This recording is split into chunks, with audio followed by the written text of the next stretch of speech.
Hey, I want to tell you about a new mini course that I have. It's called the 5 Minute Shift.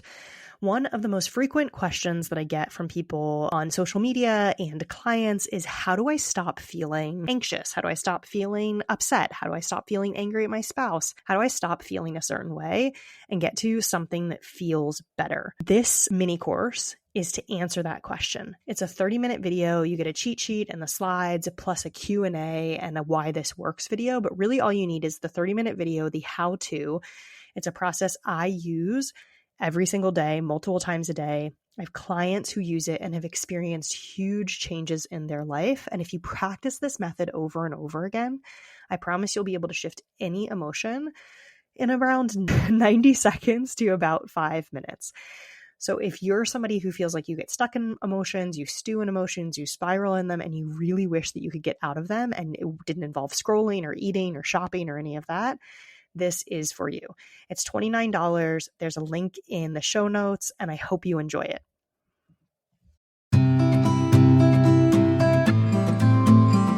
Welcome to Millennial Midlife, the podcast for high-achieving millennial women who've checked all of the boxes, career, family, success, or whatever your boxes are, but still feel burned out, overwhelmed, and wondering, is this all there is?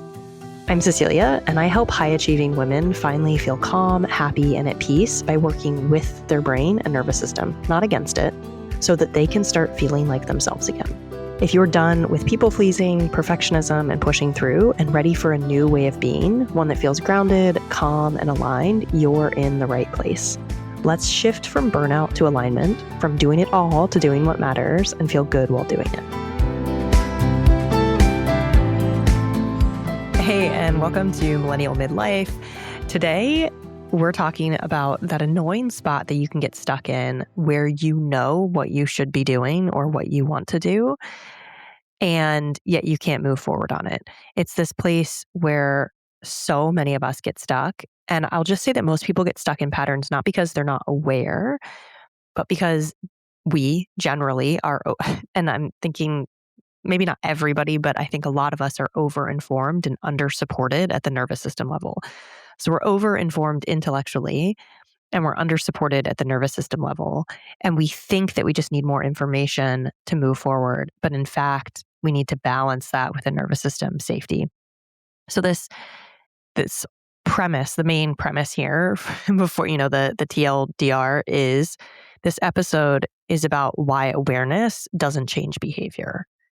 Right? Another way of saying this is why you don't just need more information to get started. And that's where a lot of us are. I'm recording this in January. You're probably listening. It's coming out in January, definitely. And this is a time where, especially if we set goals and then we get to this place where we start feeling doubt or we stop recognizing momentum or movement forward, we think, oh, I just need to know more. There's a knowledge gap. Okay. Let's just put it out there. You already know a lot. I know you know a lot. I know that you probably know maybe even more than you need to know. You've probably read self-help books. You probably have been in therapy, or you've, kind of self-therapied yourself. You've probably listened to a lot of podcasts. You probably consume lots of information on places like TikTok and Instagram. And so you have a lot of information coming into your brain. You know a lot of things. You might even have a lot of awareness of your own patterns. And then again, if you're like a lot of people, me included, I'm raising my hand, I understand why this is happening. I understand what is happening.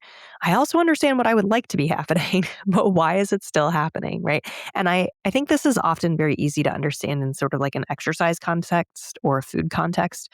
Not because that's the only place it shows up, but that's something that like we are inundated with in our society, and a lot of us are just familiar with it. So for instance, if somebody wants to, and I'm using the enormous goal of get healthy, very ambiguous goal of get healthy, there is no lack of information about how to make that happen, right? There are thousands of different food eating systems you can try. There are thousands of different exercising approaches that you can try. You can add in manifestation stuff in there. There's so many different approaches. We know that we're supposed to exercise and move our bodies. We know that we're supposed to eat well. I'm using air quotes if you're not watching me on YouTube. we know those things and we even know what those are, but oftentimes we can't make the translation from there to here. And that's where it feels like we're getting in our own way or we can't just get it together. So oftentimes when this happens, we start to think like, I just need more information.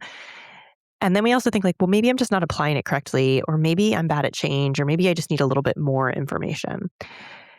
And I'm going to say it again because we should say it several times in the episode about this, right? A lot of people, you're not likely stuck because you don't know enough. You're stuck because knowing isn't what changes the system. And I think that's really important because so many of us, particularly if we've gone through any kind of school system and we have advanced degrees or any degree, we often have this cultural bias that knowledge is the thing that makes everything move forward. So we think maybe there's a tipping point on the scale that once I know enough, for instance, about healthy eating, the knowledge will kick me into change. So it's the knowledge that will move me into doing something different. And it's a false premise because I just want you to check it out. Just before you listen to me say it's a false premise, I know you already have. Pause and ask yourself, how often has it been a knowledge thing that's changed? Sometimes it is like, oh, I just didn't know that. My husband's a great example. He didn't know that meat came from animals. And once he did, he didn't want to eat meat anymore. And a lot of us who grew up in the US don't actually know that, right? I once saw this thing on Instagram where a little kid asked their parent, why is chicken the animal and chicken the meat or chicken the food called the same thing? It's a tough conversation. Okay, so there's a cultural myth, right, that awareness equals transformation. This belief comes from insight-based models, from cognitive understanding, from education equals improvement, and it overemphasizes our intellectual, higher thinking brain, which is like totally understandable, right? Because our brain is it's a supercomputer and it does amazing things. And the part of us that can think and understand and crunch data and analyze things is so powerful. And so we think, oh, if only my higher thinking brain knows enough, it will be able to get me to move forward. But the problem is this higher thinking brain is not the brain that's in charge in the moment. And the brain that's in charge in the moment isn't the one that cares about all this information. Right. So the different parts of our brain have different priorities and they have different understandings of the information we have. Awareness is important, right? I'm not saying don't learn. Obviously, like I love learning. I love reading books. I love doing I think it's amazing. And understand that it isn't sufficient entirely. Right. So knowing might help you name the problem. Awareness is a big part of the work I do with people, clients that I work with individually and in the Life Lab, starting to bring non-judgmental awareness to what's happening, to where you want to go, understanding your desires. Those are all huge parts of this, right? But you also need your nervous system to be on board. You also need that primitive, that lower part of your brain, that in the moment part of the brain is maybe the most helpful way of thinking of it. The part of the brain that makes decisions in the moment, it needs to be on board too. It needs to feel safe along with your nervous system to make the change, to do something different so it can stop running from it. Okay. Your identity, who you believe yourself to be, is based in a lot of old beliefs that you have about yourself. Your patterns of behavior are based in belief. They're neural pathways that are set in your brain. If you think about like animals moving through like the forest, they have preferential paths, right? You can see them create them. And it's faster because if you go the same path every time, like the brush gets knocked down and the branches get chomped they get kind of broken up on the ground. So it's easier to walk and you can actually see the pathways. Your brain has the same thing. Instead of understanding a new way to go to work every single day, you go the same route because it takes less energy and it's perceived as safer because there are less unknowns. Your brain is the exact same way. And your system will keep doing what it's doing because it still has these old beliefs. So the way you eat is incredibly habitual. How you eat within your day, the food you eat, the amount you eat, it's very habitual.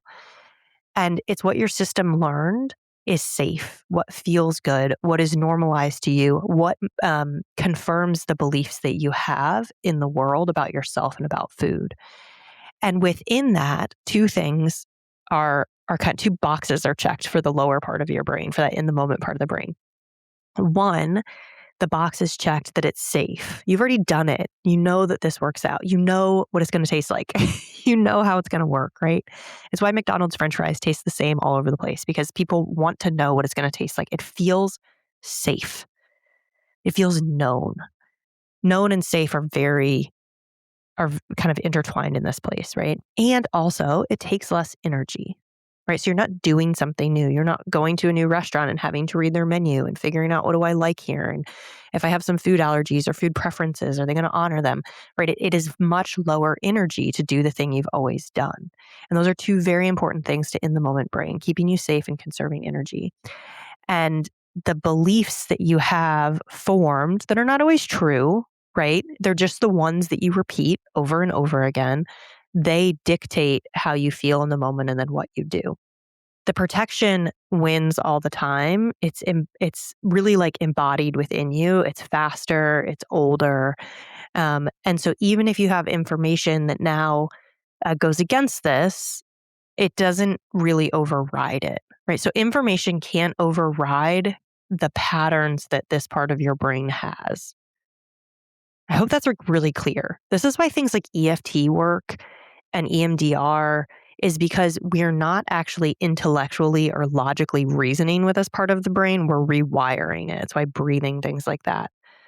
So insight lives in the thinking mind, but protection lives within the body, within that like in the moment brain, within your nervous system. And so a lot of times what we end up doing is we try and force ourselves. We think like, okay, well, I have to use willpower to get myself to eat this way or to exercise or do whatever it is you want to do. And I get it. You're probably really good at this. Like you're probably high effort. You probably have a lot of willpower. You've probably done this over and over again. And willpower can work in the moment. It can override protection in the short term, but there's a lot of tension. There's a lot of vigilance, right? There's a huge amount of vigilance. If you think about eating and you're trying to like force yourself to eat a certain way, there's a lot of vigilance there. And eventually it will collapse. And I know you've seen this either within yourself or other people around you, particularly when it comes to things like weight and food, right? And honestly, I'm going to just be really clear here. Like I don't have any skin in the game in terms of how much you weigh or don't weigh. And I think actually like the thing we should all be aiming for is a body that feels like supportive for us and the life that we want to live. And that can be many different shapes and sizes. And oftentimes, a lot of us spend more of our life in a body that doesn't feel like it's supporting us, right? This is not an episode about weight. This is an episode about you understanding that you want to change something in your life and then recognizing that it's going to take some force and vigilance to make that happen because you're working against yourself. You're working against part of yourself. So part of yourself says, no, we need to keep doing this. This is safe and it conserves energy. And then you're saying, but I have all this information that says we should do this. And the other brain's like, I don't really care about your information. I just don't care about it. It doesn't actually really matter to me. That's cute and all. I'm glad you have your studies. I'm glad somebody has done research on this, but I have lived experience and that sounds dangerous and I'm going to keep doing what I'm doing. So effort can force behavior, but it can't change the behavior that it's protecting you from, right? And it can't change the beliefs. Effort doesn't change the beliefs. And the beliefs at the end of the day will always come back and run the show. That's so important to know. So your programmed nervous states and the beliefs that you've been believing for a long time, they will always come back until you take the time to work through them, to rewire them, to let them go, to retire them, essentially. Okay. So it can feel frustrating to be in this. It can feel circulating. It can feel circular. It can feel like there's a lot of self-blame in here, right? And a lot of self-criticism and a lot of why can't I get it together and what's wrong with me? And everyone around me seems to be able to do this. But the truth is your body is doing exactly what it's supposed to do, which is to keep you safe and conserve energy. And your nervous system is doing what it's supposed to do. And that in the moment brain is doing what it's supposed to do. And so we might actually pause and take a moment and say, oh, interesting. I've been pushing against something instead of trying to work with something. And now I can start to try and work with something. What does it look like to work with something, right? Well, it's not insight, we've just realized. We actually need to figure out how to create safety within our nervous system and start to learn how to reprogram those beliefs, right? These survival strategies, like I said, will stick around until you work with them in this way, until you start to recognize them because they're familiar, because they lead to safety, because uncertainty is dangerous for this part of your brain. So it's not stubbornness, it's not failure, you're not wrong or bad. It's just we need to shift that. Okay, your system needs to be updated, right? So your system doesn't want to update unless you actually work with it to do it. It's kind of like, unless you have your computer set to auto update, like it keeps asking you. It's like, are you sure you want to update? Do you want to update? Like you haven't updated, you need to do it tonight. Your brain doesn't do that. Like we actually have to go in and work with it. Okay, so the conditions for change are safety within your nervous system, the capacity to feel emotions, the capacity to look at and work with, get curious about old beliefs, and then repetition, which oftentimes looks like time, right? So meeting these beliefs, meeting these nervous system states again and again, and asking, getting curious, why do I want to eat this way? Why don't I want to eat this way? Why am I doing this? And this is exactly the work that we do inside the Life Lab, right? So this quarter, we are prioritizing working with safety, working with release, working with self-partnership, doing these in the lessons. So each week within the Life Lab, there are 2 main events. And the first event is a lesson where you come and you get to learn and ask questions. And we go deeper into these concepts and you get journaling questions and prompts to actually do them within your own life. And then the second event, which is after this one, is coaching, where you can come with questions from what we did in the lesson or anything else that's going on in your life. So you can actually start to make these changes, not from an intellectual knowing place, but from a nervous system safety brain rewiring habit place. So then the change happens really easily. So for instance, going to the gym or eating how you want to eat, they start to flow very naturally from the work that you've done. You're not forcing change at the end. You're changing what happens further upstream so that the change just comes out. Okay, I know this already. It's like such a thing. Like I already know this information is so key. And I know you might know this, what I've already said, but the key is not in knowing it, right? This whole episode's a little bit meta, right? You just learned a lot. You just learned a lot. But the key is not in knowing it. The key is actually in implementing it.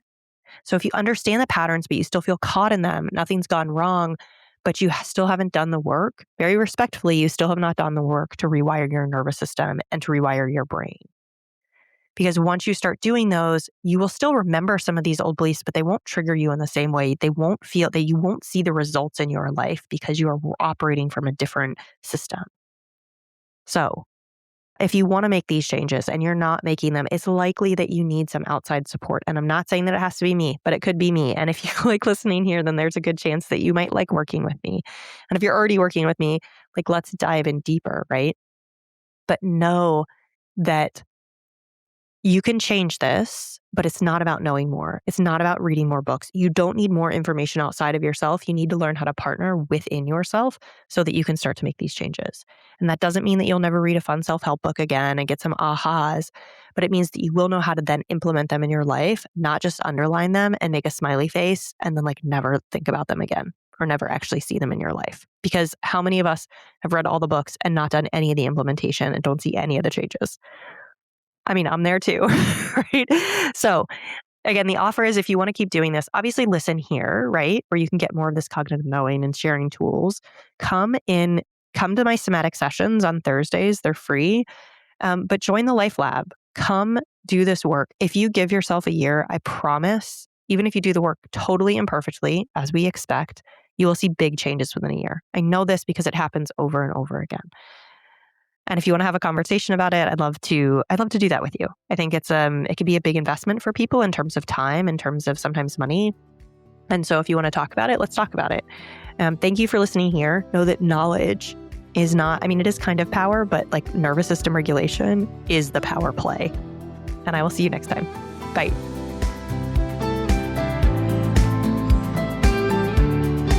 If this episode resonated with you, chances are you're not the only one. We women have been following so many of the same invisible rules, and sometimes all it takes is hearing someone else say it out loud to feel less alone and feel like something else is possible.